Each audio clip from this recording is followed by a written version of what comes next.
And what I find deeply alarming is that there seems to be no interest or progress in a ceasefire that would be a first step to ending these hostilities. In fact, what concerns me is that others will follow suit. And let's appeal to the United States and to China to collaborate as forces for global good in seeking to use their influence, respectively, on Ukraine and on Russia to end this, and to work out a solution on how to rebuild a shattered Ukraine. For it's going to take something similar to the Marshall Plan of post-World War II. The Europeans will have to be involved, and others. And whether this becomes a mega trend will depend on whether other nations will learn the lessons of this disastrous campaign. Now, my third megatrend is the backlash against globalisation and the forces of globalism, where many feel that they've been left behind, that they haven't benefited from an integrated global economy. I returned from London yesterday, as it turns out, and it was interesting to see that the Brexit decision is still having a major impact in the United Kingdom between the haves and the have-nots. And it was played out in a couple of by-elections where the Tories lost two previously strong seats and just held on to Boris Johnson's safe seat. In fact, the UK Institute of Fiscal Studies reported recently that while the United Kingdom is not the only developed country to have significant inequality in income, it is the country that has seen the inequality in incomes deepen over the last 60 years faster than most other OECD nations. And I think you can put Brexit in the same context as the appeal of President Trump, for he most certainly appealed to those who felt that they'd been left behind, that they hadn't benefited, that elites had benefited, but they hadn't from a globally integrated economy. Indeed, there are communities across the United States who feel angry about the advent of technology and automation that has taken their jobs, and that it was Silicon Valley that has caused them, fellow Americans, to miss out on opportunities. And President Trump most certainly played on that sense of grievance. And it will continue as inequality expands across nations around the world. Another plug for ANU, Professor Anthea Roberts has co-authored a brilliant book, The Six Faces of Globalisation: Who Wins, Who Loses, Why Does It Matter? But you know, it's not just the Trump administration, to be fair. Last year, the United States introduced the Inflation Reduction Act, which, quite frankly, is rather ironic, given that they don't expect it to reduce inflation ever, let alone anytime soon. But that act has many incentives to onshore manufacturing, to bring back home the manufacturing jobs. Now, it's interesting that this sense of grievance has received support from a rather surprising source. The Nobel Prize winning economist Paul Krugman wrote an essay entitled "What Economists, Including Me," as in Krugman, not me, "What Economists, Including Me, Got Wrong About Globalisation." And he admitted that economists underestimated the impact of the transfer of manufacturing from the United States to China. In fact, Krugman identified with that sense of grievance, that people have missed out on better paying jobs at all, because economists underestimated the scale of the international transfer of manufacturing to China. And he called it hyper-globalisation, his term for this massive transfer to China. Well, that was 2019. Interestingly, I think China now faces its own challenges for its economic model. The authoritarian model has worked well when it was a low-cost, export-oriented economic model. But there are now other countries that are lower cost, and China must face the transition to a higher cost, services-oriented consumer model, and that will not be easy. Democracies around the world must rely on winning the hearts and minds of their constituents in order to retain power. And you can have popular policies to win government, but when it moves into populism, you know you're in trouble. And we have seen populist leaders and economic nationalism rising in countries around the world.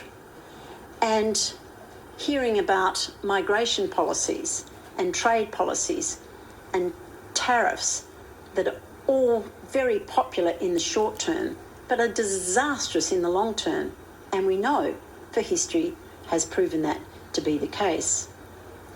So I certainly urge governments to address issues of disadvantage and disparity and inequality, but don't embrace the economic nationalism that is absolutely contrary to the forces that drove globalisation in the first place: efficiencies, economies of scale, and competitive advantage.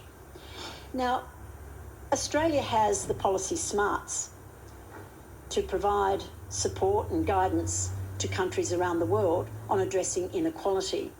And I think one of the most brilliant examples is the student loan scheme. And yes, it was ANU Professor Bruce Chapman who in 1989 came up with what was called HEX. We then had a policy, when implemented, that would provide greater access and equality to higher education than we'd ever seen before. And it's recognised around the world as a brilliant piece of public policy. I can tell you this because last week I attended the Association of Commonwealth Universities Forum in Toronto, and a number of Commonwealth nations spoke about our student loan scheme as an example of how to get more students from lower socioeconomic backgrounds access to universities, and I was very proud of that. As an aside, I should say it was rather unfortunate timing to be addressing a group of Commonwealth University Vice-Chancellors, for it was the very day that Premier Andrews announced that Melbourne couldn't afford to stage a sporting contest. And it was doubly unfortunate because the Commonwealth Association of Universities informed me that they had planned their next Commonwealth meeting for Melbourne for 2026, and that they had arranged a summer school for students across the Commonwealth to be in Melbourne to coincide with the Commonwealth Games. So the disenchantment continues. Anyway, my fourth mega trend is that of climate change, the action and reaction to this phenomenon. And Australia... Yeah, this is really quick. Australia, of course, has all the challenges of natural disasters and climate related, but it also is a country that has relied on plentiful supplies of baseload power driven by fossil fuels. ANU again has responded. We know there are no easy answers, but we've set up an Institute of Climate, Energy and Disaster Solutions. As a university, we've committed to below zero in all that we do on campus, waste, energy and the like. And we have nature-based solutions and the use of cyber and AI. And our Professor Mark Howden, himself a member of the IPCC, says we have the tools, we just need the political will and the urgency to achieve it. Now, Australia, through its government, could play a significant role by getting a bipartisan climate change energy policy. And I say that with all the optimism of someone who went through the climate wars in Parliament and who watched the demise of the National Energy Guarantee, which in fact had the potential to be bipartisan. But of course we need global commitment, global enforcement. And I say that with all the optimism of someone who attended 3 climate change conferences in Lima, Paris and Marrakesh. So I know how difficult it can be. But in summary, Australia can play a significant role in addressing all of the megatrends that I've mentioned and more. And we have a national resource to assist us provide the evidence base that will be required, and it's the Australian National University. We are the first and only national university, established in 1946 in a spirit of post-war optimism, a research-based institution that was mandated to come up with solutions to the challenges and problems that Australia would face in the future. And in fulfilling our mandate of focusing on national identity and who we are as a country, I believe ANU has fulfilled that, because over the last 77 years, we have trained some of Australia's finest. We have educated our best and brightest, and we've come up with solutions through our research that have met some of the world's problems. So connecting talented people and educating them with the skills that will be needed, as ANU has done, was a brilliant idea in 1946. It is now an absolute imperative for our future.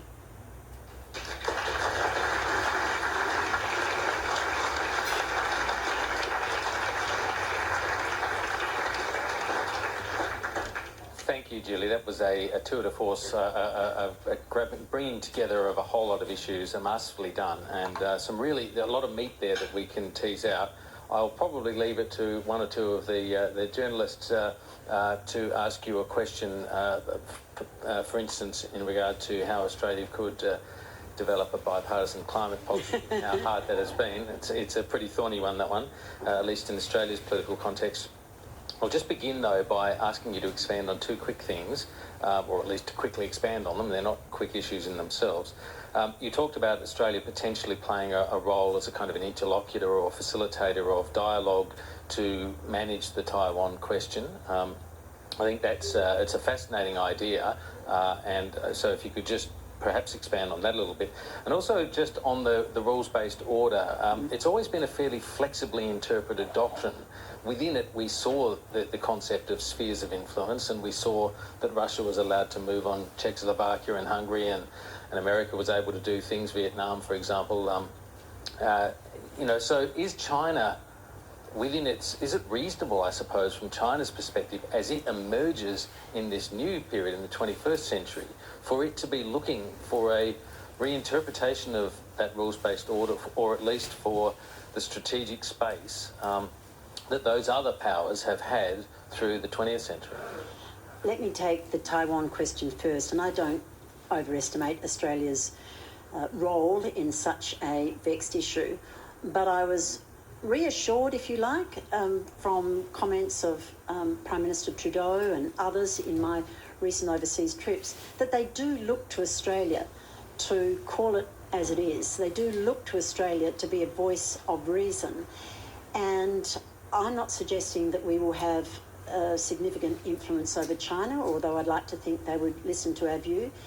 But I think we do have influence with the United States. That was certainly my experience. And I believe that with like-minded countries who will be directly impacted, the entire globe will be, but take Japan, South Korea, Australia and others, we can point out the blindingly obvious, and that is military conflict over Taiwan would be catastrophic for the globe. And I don't believe that Australia should just accept, oh, well, we're a middle power, they won't listen to us. I believe that we have a role to play and that there is an expectation that we would. On the rules-based order, it reminds me that we missed an opportunity in 1989 when the wall came down, for the USSR held that permanent 5 seat with the veto power. This Federation of Russia just took that seat. What a missed opportunity that was. I would have given that P5 seat to India or Japan or Brazil, in fact, any nation that respected the rule of law. But there you go. Perhaps Doc Evatt was right. There shouldn't have been a veto power in the P5 in the first place. The rules-based order does evolve. It is flexible. Institutions do change. But it is the basis of the relative peace we've seen over the last 70 years. I say relative because I'm comparing it with a global conflict. We've not had a third world war, and we've seen this massive uplift in prosperity. So if the rules-based order didn't exist, we'd have to create it. It's not perfect by any means, and reform of the UN is long overdue. But China and other nations who feel that they're not having their voice heard at present have all benefited from that rules-based order. China, perhaps more than any other nation, has become more prosperous, while the US has been the defender and the guarantor of that order. What I believe is necessary is for nations to continue to support the order, but advocate for the change that they think would be in the interests of the majority of nations around the world. And I would urge China, instead of seeking to reshape the rules-based order in its image, to work with other countries to ensure that the rules-based order, for there must be a set of rules, otherwise the Russia example becomes the norm, there must be a set of rules to which most countries, most nations can adhere. Thank you. A question from Katina Curtis from the West Australian. Yes, Katina Curtis with the Canberra Bureau here for the West Australian, your local paper. I am so pleased that the West Australian has a Canberra Bureau still. Just putting it out there. With your experience and talking to people around the world, what do you think the impact on Australia's international reputation will be from the Voice referendum, whatever the outcome of that is? And what's your message to Liberal voters thinking about how they should vote in this referendum? I hate to break the news, but whatever's happening in Australia doesn't always make headlines, let alone page 7 of international news. But countries that share our First Nations issues are certainly identifying with the process that we're going through and are certainly following it. For example, I mentioned I've been in Canada. We actually had a session on Indigenous economic development during the Australia-Canada Leadership Forum, and there was significant interest in how Australia was dealing with this issue of the voice and the referendum, because Canada's been there. They don't understand why we're so far behind. It was suggested we're about 40 years behind public policy in this space from Canada. Professor Peter Yu from ANU represented, and Ken White represented Australia on this panel. And the Canadians don't do referenda. They're kind of not into national referenda. They've had about 2 in their entire history. So they were fascinated by that. The consequences of a no vote were not canvassed, I think, by those present, because they didn't want to think about the consequences. From my perspective, I chair 2 significant organisations. First, I'm Chancellor of the Australian National University, and the individual members of our council have endorsed our academic board's support of the voice and a yes vote for the referendum. So each one of our council members endorsed that position. I also chair the Telethon Kids Institute in Western Australia, and we have a heavy focus on Indigenous health and wellbeing for children. And the individual board members of the Telethon Kids Institute have also backed a yes vote and the referendum. So, personally, my message to anyone who wants to listen to what I have to say is that I believe that it is a step in the right direction. I sat through too many of those closing the gap speeches in Parliament to sense that what we were doing was working to close the disparity and the inequality between Indigenous and non-Indigenous populations. In some instances, the key measures were getting worse, not better. So it's not a question of money, it's not a question of politicians coming up with policies, it's a question of giving Indigenous people the franchise to make decisions, to implement policies that will work. We've got to give it a chance. Daniel Hurst from The Guardian.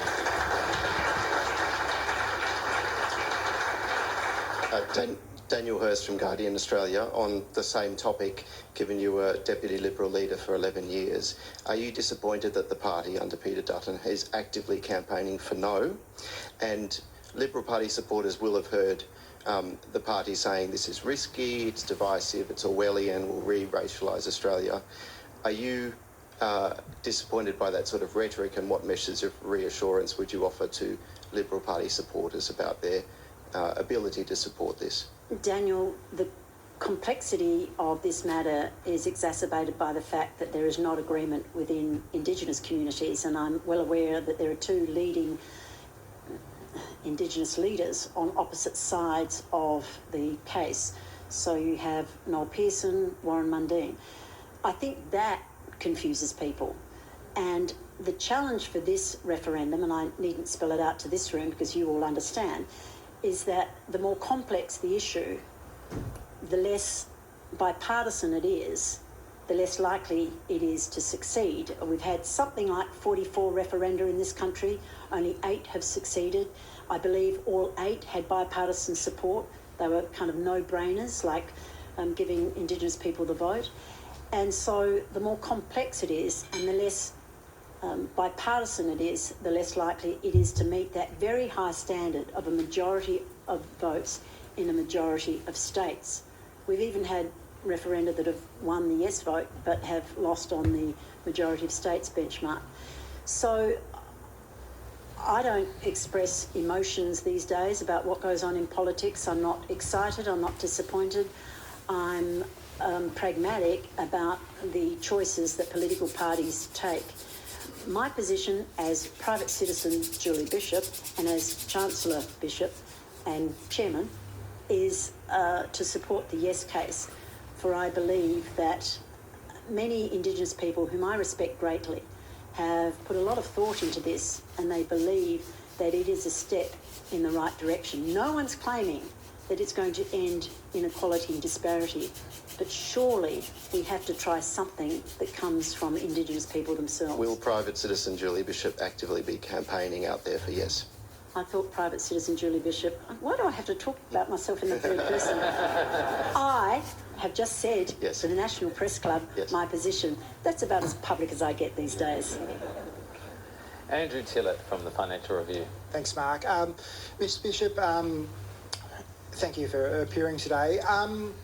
We've seen overnight that Wang Yi has come back as the Chinese Foreign Minister, someone that you dealt with when you were Foreign Minister. Just wondering if you've got any thoughts about that, that might mean for our relationship, the stabilisation with China, having someone back that's familiar perhaps to the Australian apparatus. And a cheeky follow-on, there's been rumours that you might be appointed the ambassador to France. Has it been canvassed with you? Is it something that you're interested in? You know I don't speak French. As for your first question, the circumstances of Minister Wang Yi reassuming the position of Foreign Minister are obviously difficult to understand, and I'm in no position to add to that. I'm assuming that the Chinese ambassador is doorstopped about such issues. But I know Wang Yi well. I dealt with him on numerous occasions over 5 years. He is a highly competent, highly professional diplomat. He has an unceasing ability to promote China's national interests. He knows Australia well, and I always had very professional dealings with him, although there is one occasion, but we won't go into that. And Yeah, we was don't that have one time. time. Save that one for the book. There isn't going to be one, but save it for the book. And yet, on a personal level, we got along exceedingly well. And I think that it augurs well for Australia. I know the Albanese government is seeking to thaw the somewhat frozen diplomatic relations, and progress is being made.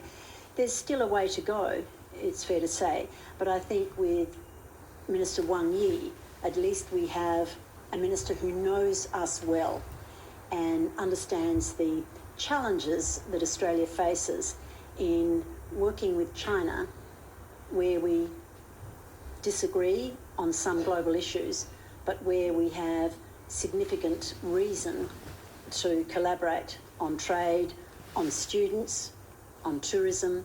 There are a whole range of areas where Australia and China have much in common and much to collaborate over. Thank you. Melissa Code from the Mandarin. Hello, Melissa Code from the Mandarin. You've been Foreign Minister and Chancellor and Chair, but it would be remiss of us not to mention that you also had a Barbie. That's timely, because that is also a mega trend. So if I could get you to reflect on... Barbie's now a mega trend. If I could get you to reflect on being a woman in politics in light of two things. So firstly, the World Economic Forum have announced this year Australia's improved its gender gap rankings. We've gone from 43rd to 26th, and that index was introduced at 2016 when you were a rising star in federal politics. What are your reflections on the future of women in politics in Australia? And then secondly, cabinet processes and decision making. Robo-debt... Cabinet, Yeah. yes.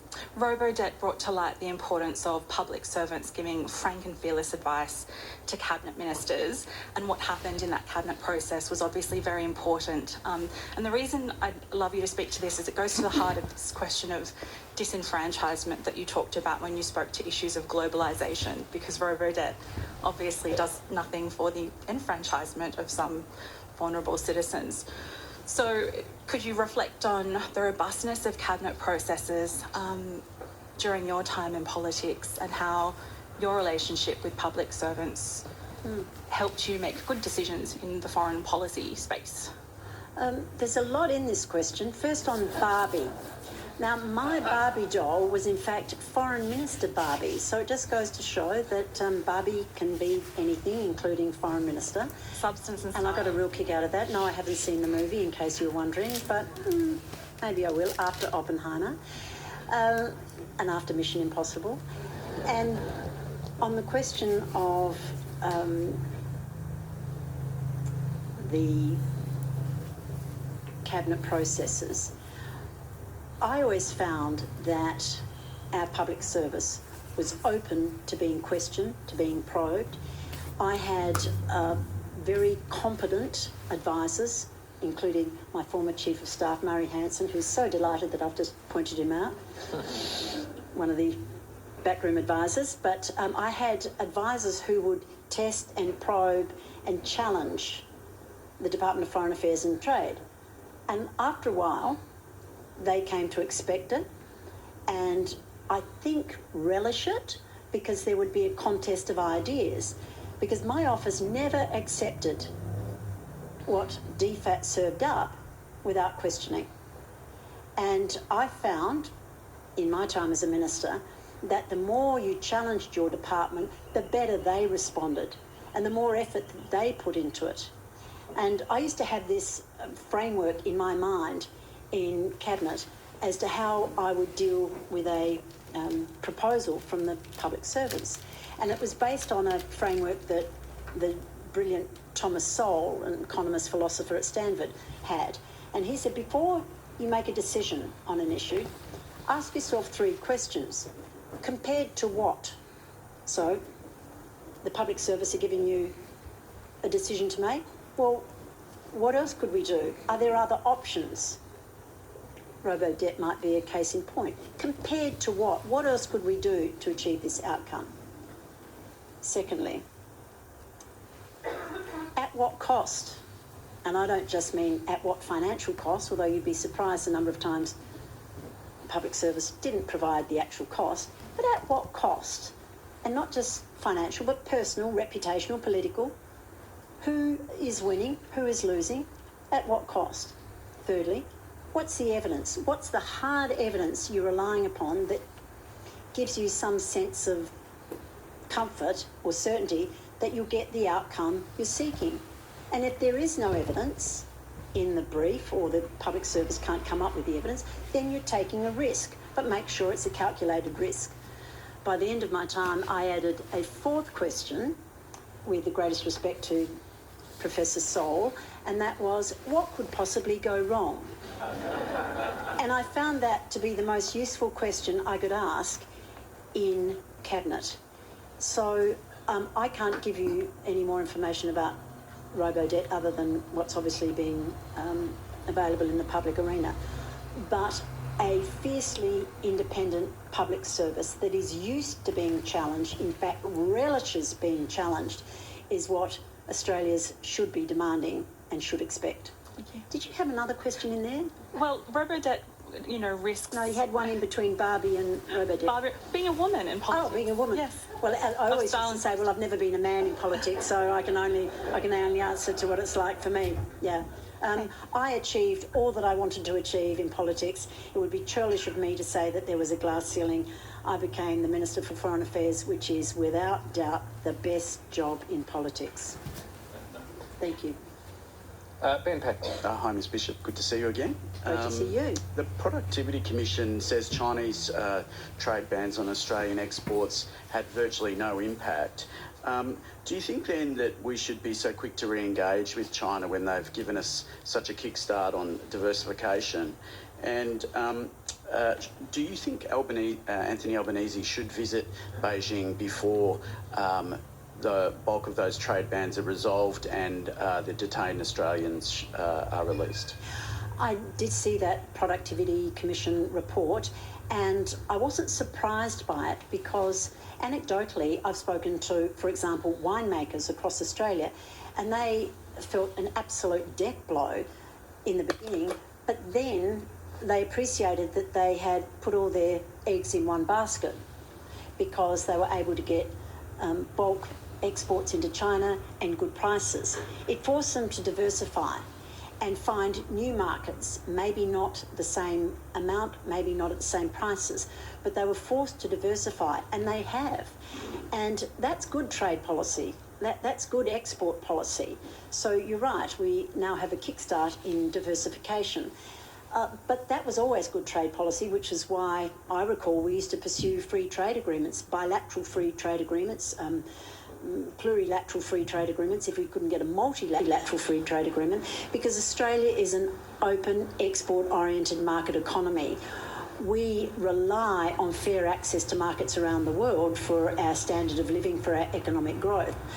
So Australia should continue to diversify, but that doesn't mean we should ignore the fact that China is a significant purchaser of our commodities and continues to be so, whether it be iron ore or natural gas or lithium and the like.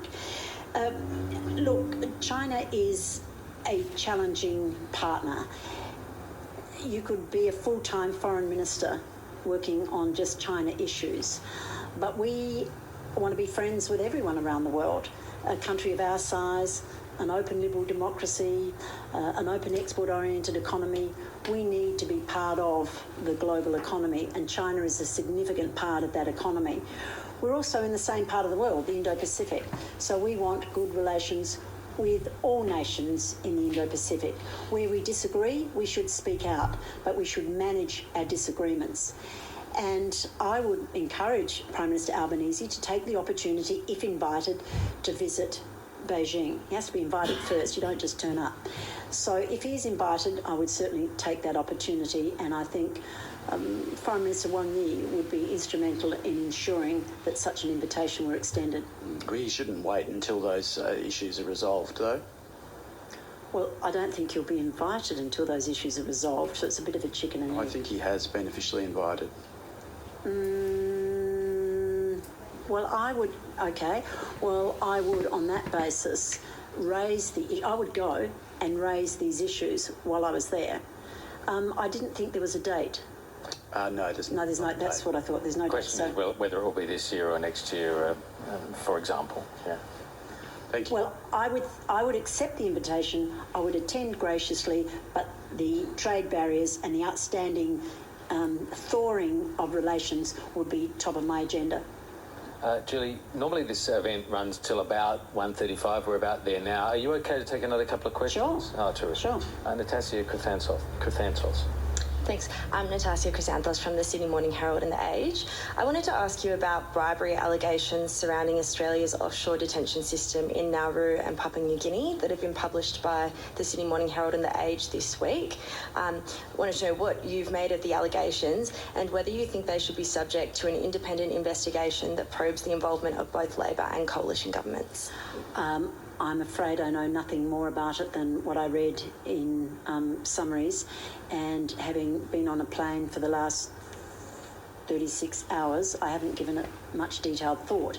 But if there are credible allegations of bribery, then of course that's a criminal offence in Australia and ought to be investigated if there are such credible allegations.